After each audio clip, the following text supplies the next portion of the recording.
তা একমাত্র কার হতে পারে? আল্লাহর হতে পারে।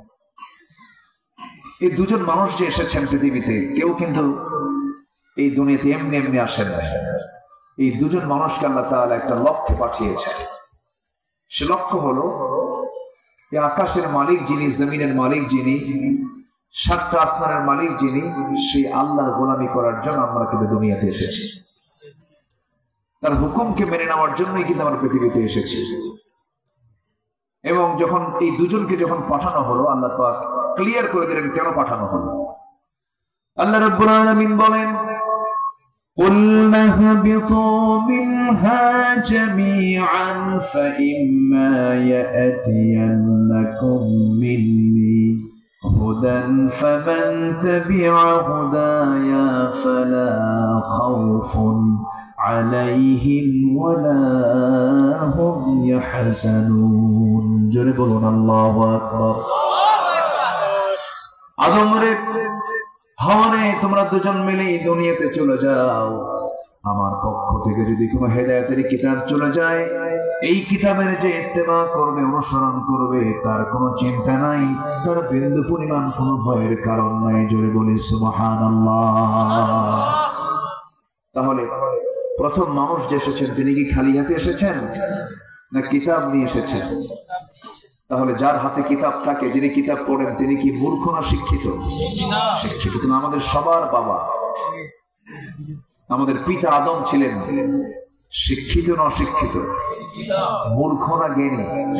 আমরা কি পিতার সন্তান বলেন? জ্ঞানী পিতার সন্তান কিন্তু আমরা। জি শুকরান। আমরা জ্ঞানী পিতার সন্তান, কিন্তু যোগ্য পিতার কিন্তু আমরা সন্তান। এবং ওয়াল্লামা আদম আল আসমাআ কুল্লাহা, আল্লাহ তাআলা আদম আলাইহিস সালামকে এত জ্ঞান দিয়েছিলেন যে গোটা পৃথিবীর যত সৃষ্টি আছে সকল মাখলুকের নাম তিনি জানতেন।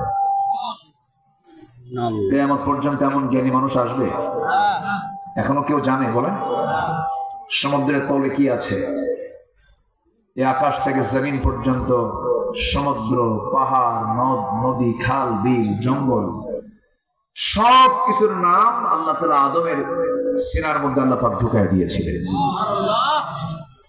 তাহলে কি তিনি শুধু জ্ঞানী না মহাজ্ঞানী?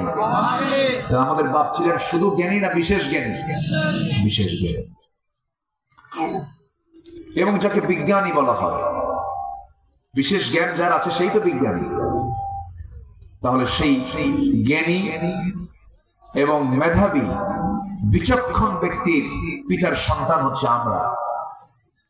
দুঃখ লাগে জানেন, আমরা সে আদম সন্তান হয়ে, সৃষ্টির সেরা হয়ে, আমরা সৃষ্টির শ্রেষ্ঠ হওয়ার পরও আমরা অধম হয়ে বসে আছি। আমাদের কাজ, আমাদের কারবার, আমাদের যে চিন্তা চেতনা, পশুত্বকেও হার মানিয়ে ফেলে, পশুকেও হার মানিয়ে ফেলে। আমরা এত নিম্নে চলে এসেছি এখন প্রেজেন্ট ওয়ার্ল্ডে। বিকৃতির মনোভাব আমাদের ভিতরে চলে আসছে, যা একটা পশুর ভিতরেও নাই। একটু কান লাগায় কথাগুলো শুনবেন। আমি তো কথাগুলো বলি শুধু আপনাকে শোনানোর জন্য নয়। এই যে প্রযুক্তি